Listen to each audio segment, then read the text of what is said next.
All right. All right.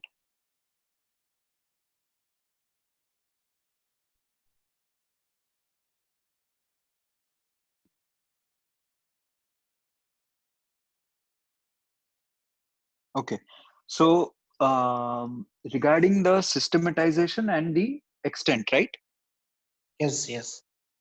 So, in this scenario, you would say that if the patient, if you sit with the patient and you ask him, so tell me a little bit more about uh, who these people are.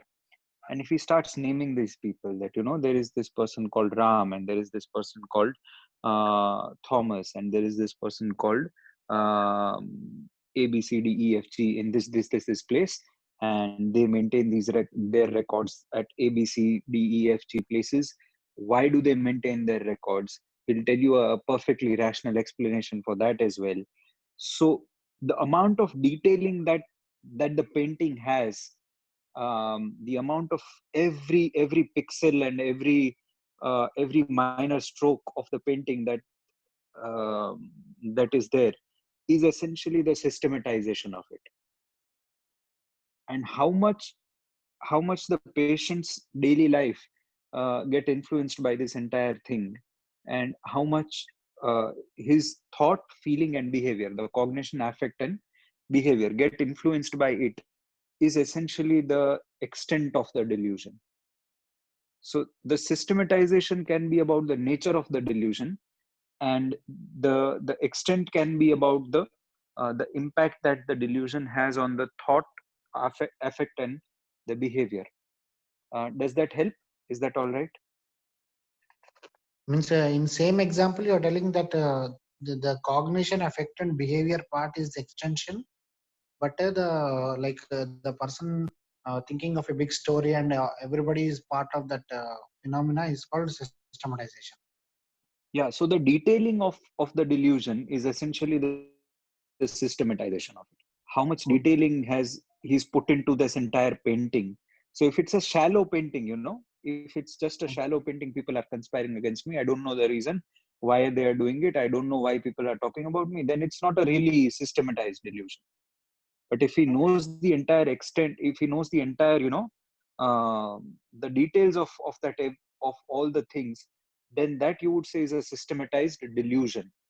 And the extent of the delusion is essentially telling you about to what an extent that delusion is affecting the daily life, or the thoughts, or the affect of the person.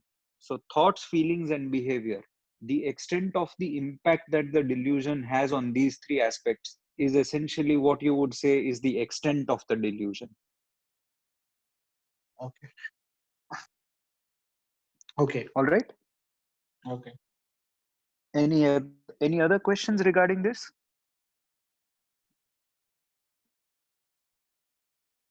Anything at all?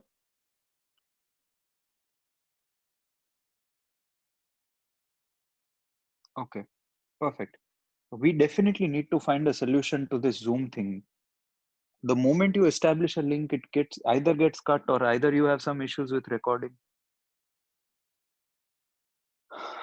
Okay. Uh, one more concept that you would want to know is delusional memory. So can anyone tell me what delusional memory is? Like in, for example, a person is there. He is giving. He is telling like in my childhood at around 2 years. I remember that I used to love a person named Sita, and I remember even today that I love her, but I exactly don't know where she is. My Okay. love to her is there. That is a type of example for delusional memory. Okay. So was this love with Sita actually existent, or was Sita non-existent in herself? Sita is not existent, but Okay. that So person is yes, still that's having a, true. yeah. Right. That's true. That's true. That is one type of delusional memory where it is completely fake. Okay. Okay. Where the entire story is a made up, or a fragment of the imagination of the person. The other explanation, or the other way to describe a delusional memory would be, so at the age of 2, I had an operation and they removed certain organs from my body, and since then I don't have a kidney. So he did have Okay. an operation at the age of 2 for maybe something else, or at the age of 5 or 7. So at an age where you can remember that you had an operation. So yes, that was right, that at the age of 10 he did have an operation, but it was not to remove both of his kidneys. It was maybe a simple appendectomy. So giving a new meaning to autobiographical memories that did happen in the past, but then giving an entirely new meaning to them would also be a delusional memory. Sir, isn't that delusional falsification? Yeah, exactly. So that is falsification of memory, right? Right, sir. It would come under the umbrella term of delusional memory itself. Even if you Okay, okay. even if you look at the SPMM notes, I think the way they would have described, I haven't seen the paper notes for a while now, but I think they've given these two explanations for delusional memory. One is that it is entirely a fragment of the imagination, and the other is that a part of it is true, but then you've given an entirely new meaning to those memories. Right, sir. All right. I don't know what else would you want to discuss in psychopathology. So you can Sir, yeah. can we discuss Fregoli, Capgras misinterpretation? Those That was yeah. what I was going to tell you. Right, right, sir. Okay, so Capgras, what is the delusion? Delusion of doubles. Yeah, but what is the exact content of the delusion in Capgras? That a familiar member, like a familiar person, uh, will appear strange to the person because because the patient will believe that the familiar person has been replaced by somebody similar looking, but he is not exactly the same person. Yeah, so a person who is familiar to me, so say my wife or my son, has been replaced by an imposter. Yeah. That is Capgras. And Fregoli is that Fregoli essentially was an illusionist in ancient Europe. So that's why this syndrome has been named Fregoli. And that illusionist used to take could dress up and put on makeup really well. So uh, he presented himself in a lot of different forms. So Fregoli is essentially that a person that I know previously, but he has come to me and is presenting to me in a different way or a different disguise. So if I have a persecutory idea regarding my brother, say, so if I see someone on the street, I would say that this is my brother, but he's changed his disguise to fool me. And intermetamorphosis essentially means that A becomes C, C becomes B, similarly, you know. Okay, is that clear? Yes, sir. Okay. What else do you want to discuss in psychopathology? Yeah. So what are the parts of the first rank What is symptoms? Schneider's? what is? Excuse me. I have a doubt. Yeah. There is a one phenomena called as Woolley phenomena. Can anybody tell me what is Woolley phenomena? I heard about it, but I don't know. Woolley phenomena. Can you type it in the chat box?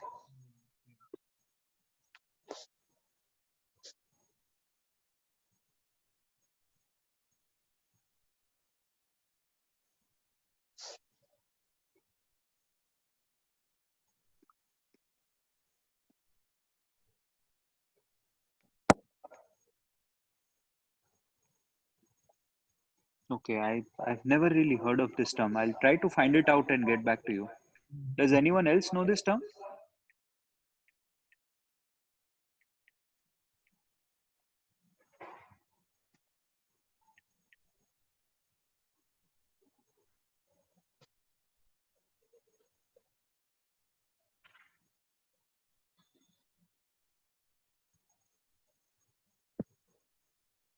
I'll try to find it out and get back Yeah. to you on this. Yes. Yes. Okay. And one more thing is What is capsulation of delusion? Capsulation of delusion. Delusion capsule. Capsulation of delusion. This is also a term that I'm hearing for the first time. Delusion Capsulation of capsule. delusion. Encapsulation is, yeah. Go on. Go ahead, Shmani. Encapsulation is where, I have the delusion and it is in some part of my brain, but the extension as much as it was before is not there now.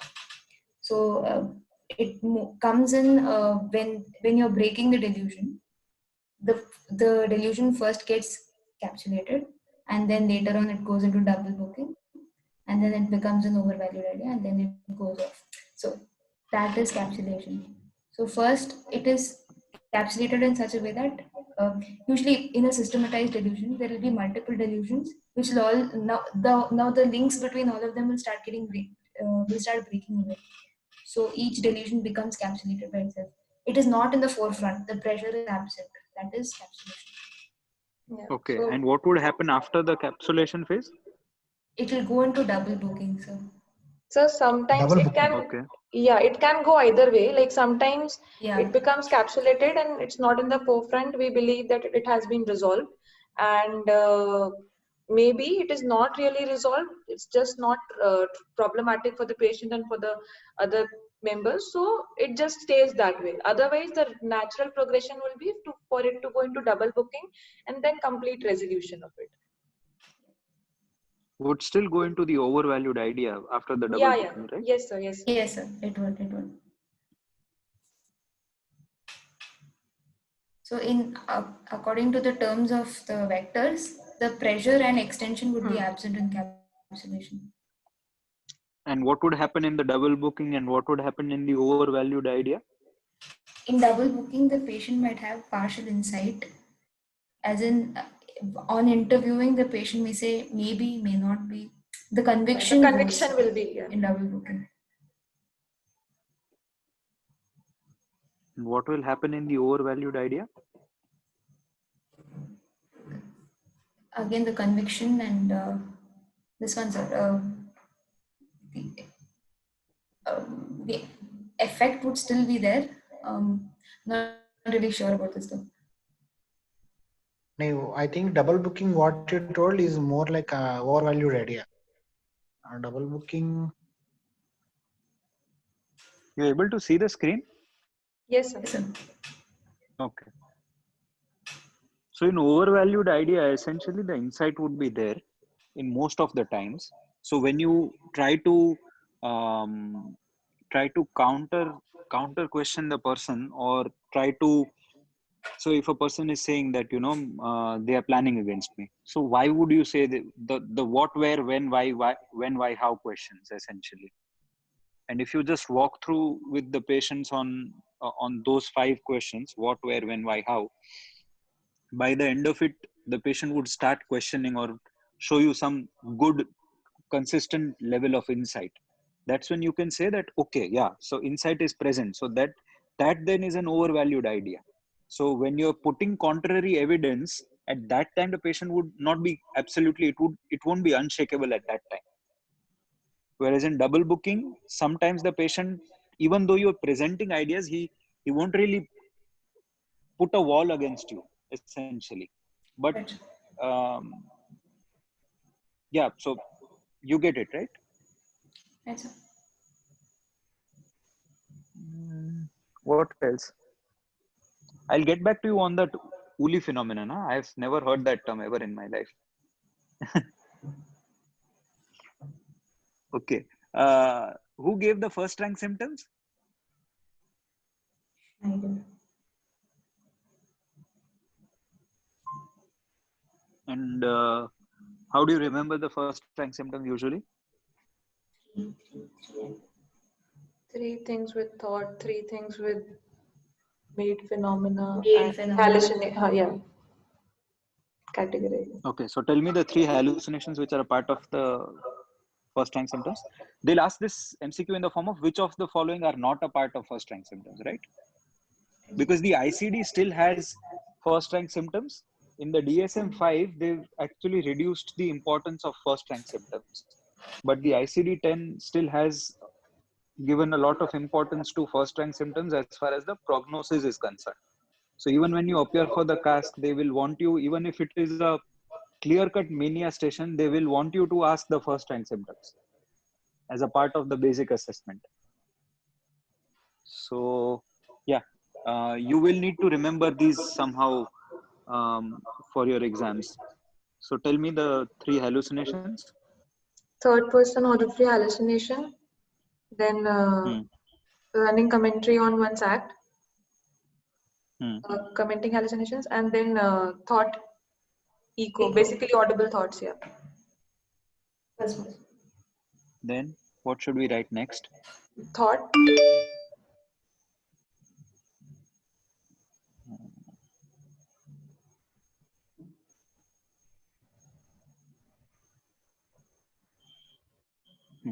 Okay.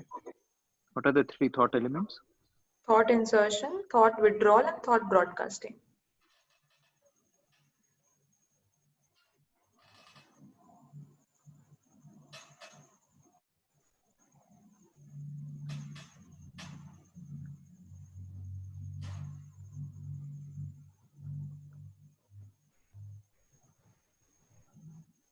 Okay. Then 3 made phenomena. what are they? Made volition, made impulse, and made affect. What does volition mean? Act, made act. Okay. So how would you frame that question to a patient? Has there been any situation where you felt that you did a certain action without your will and somebody else did that for you? Like that. Do you ever feel that someone is trying to make you do things? Right, so Then made volition, then made affect, okay, and Impulses. impulse,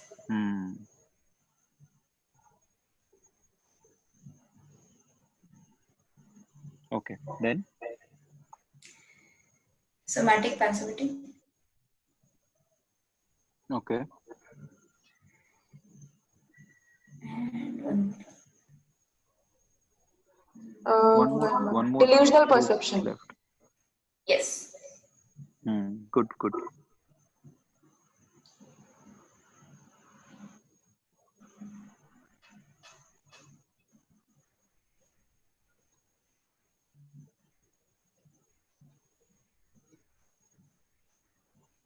So if the ICD-10 says that if the person has first rank symptoms, then it is an indicator for poor prognosis.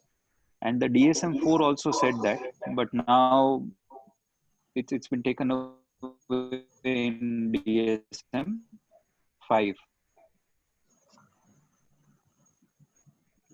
Anything else that you want to discuss in psychopathology?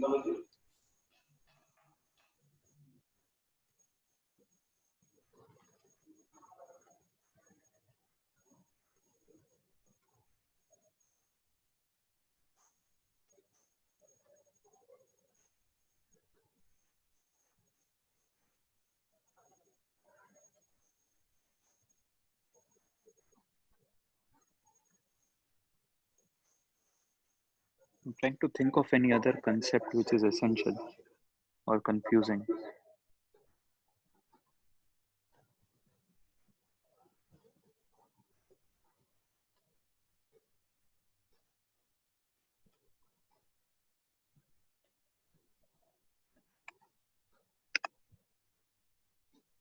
Anything coming to your mind? Insight. Can you explain insight? Grades of insight, you mean? Yeah, grades of insight. Okay. So I think the grades of insight that we usually practice is 1 to 5. What do you guys usually practice there? 0 to 5. 0 to 5 or 1 to 6. We generally practice 1 to 6. 0 to Okay. 5. Yeah. 0 to 5 or 1 to 6. We practice 1 to Okay. 6. So I think initially there were 6 grades and then they revised it to 5 grades or something like that, right? Anyways, we'll discuss from 1 to 6. What would you say is 1? Absolutely no insight. Sorry? No insight at all, sir. Yeah, Absolutely. complete absence. Okay. What would be 2?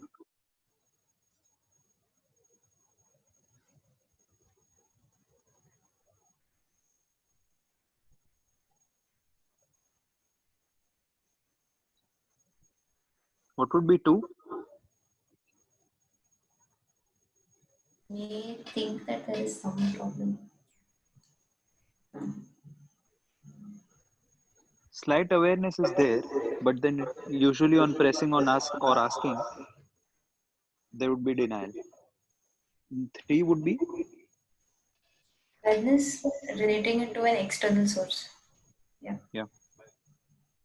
or Physical complaints. external or physical. Yeah. 4 is Internal. Internal, but not seeking or accepting treatment.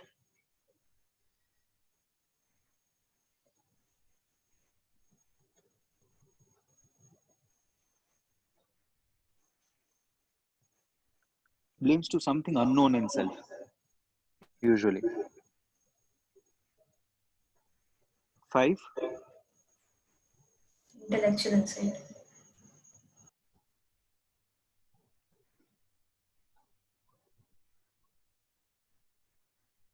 and 6th. Emotional insight.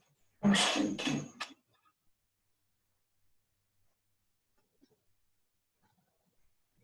So what they taught us in my college or my PG teacher told us that just say from 1 to 5 and 3 and 4 are essentially it's really difficult to differentiate between them, isn't it? Yeah, we never really write it all like. Exactly. Yeah. Even you'll find consultants fighting with themselves over what grade of insight this patient has. Okay. Anything else?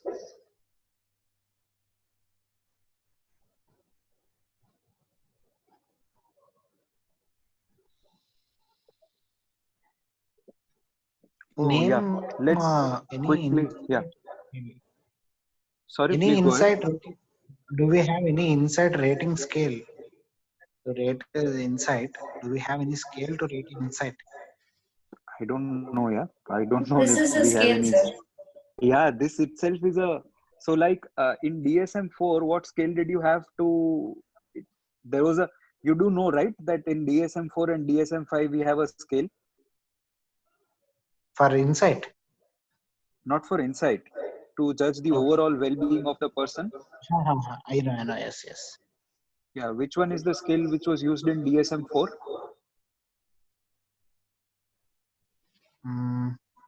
It was the GAF, Global Assessment of Functioning. GAF, yes. Right. Yeah, and what is the scale which is used in DSM-5? It is the HUDAS, or the WHO DES scale. Okay. Right? So these are all essentially, you can say that this is a scale itself, isn't it? So like CGIS, you will say that CGIS is a scale, but then CGIS is essentially just asking you what is your clinical interpretation, and based on that, they'll give you a score. Okay. So it is essentially a scale only if you want to call it that, right? But I think what This he's is asking essentially is that is there a questionnaire which can help us decide which yes.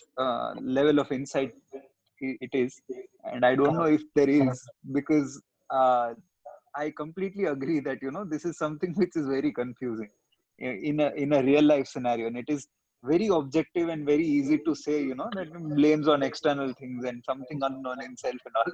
So in real life it's very difficult. Okay, do we want to quickly revise the symptoms of catatonia? Sure. Yeah, device. Tell me, what are they? So okay. Um, Tell me the symptoms. Immobility. I don't think immobility is a part of the DSM criteria, is it? Okay. Then Mutism. mutism. Okay. Yeah. Excitement. Grimacing. Yeah. Sorry. Grimacing. Excitement. Grimacing is there. Yeah, absolutely. Excitement. Staring. I think excitement is not a part. Agitation is a part. Oh, okay. Agitation. Right. Okay. Then Staring. Staring. staring is not a part. Stupor. I think staring is also there. Staring is also Staring is there, sir. Among the In 23 DSM? signs. No, I don't know about DSM, sir. staring is there. Staring. Okay. I know about DSM because we usually use DSM. I don't know about ICD, to be honest. We'll write staring. All right. Okay. Then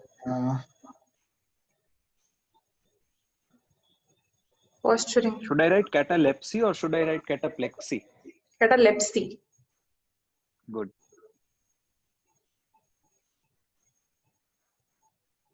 posturing will Cataplexy be is seen in catalepsy or posturing.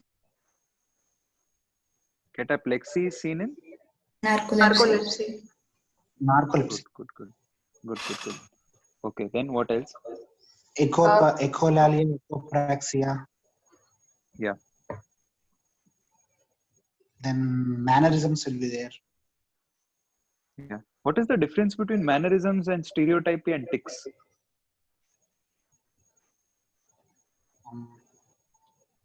The goal direction.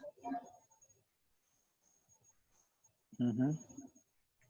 And So mannerisms are. Doesn't have any Yeah. goal Yeah. direction. Go ahead. Stereotypy doesn't have goal. Stereotypy doesn't have any goal direction. Mannerism will have. Right. Okay. Anything else besides that? and mannerisms Rigidity. are odd, basically. The abnormality lies in the inherent act itself, and in the stereotypy, per se, the act is not abnormal or odd. Yeah. Just remember this word. This word helps me visualize mannerisms every time. Caricaturish. Mannerisms are usually odd and caricaturish, and they are a weird interpretation or a weird way to do something which is a very normal thing to do. Whereas stereotypy would be like you said, it would be without a goal. It would be repetitive, but stereotypic movements are not under voluntary control. Are under voluntary control, whereas tics, on the other hand, are not under voluntary control. Stereotypical movements. So when you talk about stereotypical movements, they can essentially be stopped at will. They are usually long lasting. But tics are short lasting and they are involuntary and they are anxiety provoking. So if you see someone with Tourette's or if you see someone with motor tics, then they will usually have short tics, but these are very much anxiety provoking. Have you ever seen a patient with Tourette's?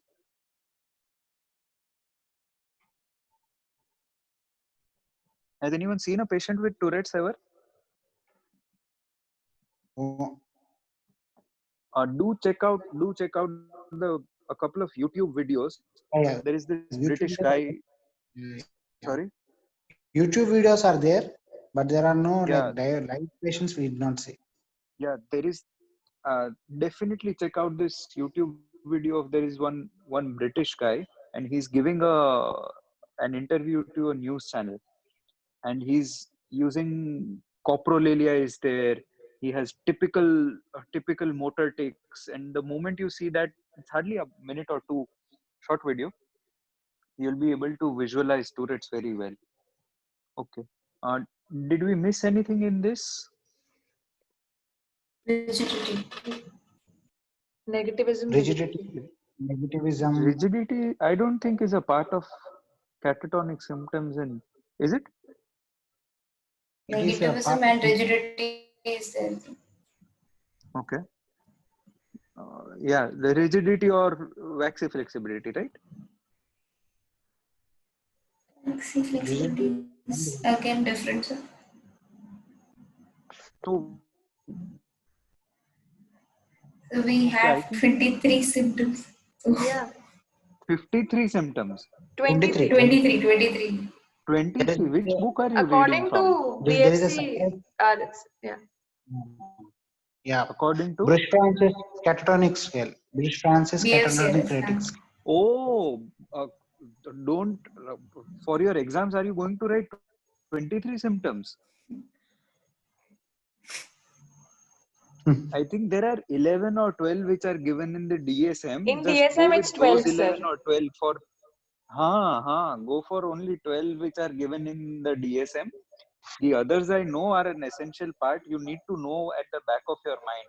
That's it. Right, sir. But make a good mnemonic for these 12 and just remember those 12. Then to you'll remember the entire PAN-SS as well, right? Actually, there is a mnemonic which I have invented for this, which I have made it for this. Go ahead. Tell me. Yeah, you know A B C D F G all, no, right? So No. A for yeah, everybody knows. So A for apple. So apple, you remember, apple is not moving, right? So immobility. Then Okay. B for ball. Okay, B for ball. Actually, you remember apple. Apple is you can like uh, like apple. You keep a something called as immobility. Okay, ball also you Okay. remember it's immobility only. Then with C, cat, right? Cat is mute. Cat is mute. It's like rhyme. Okay.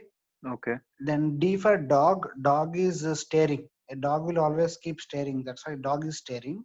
Then E for echolalia, echopraxia.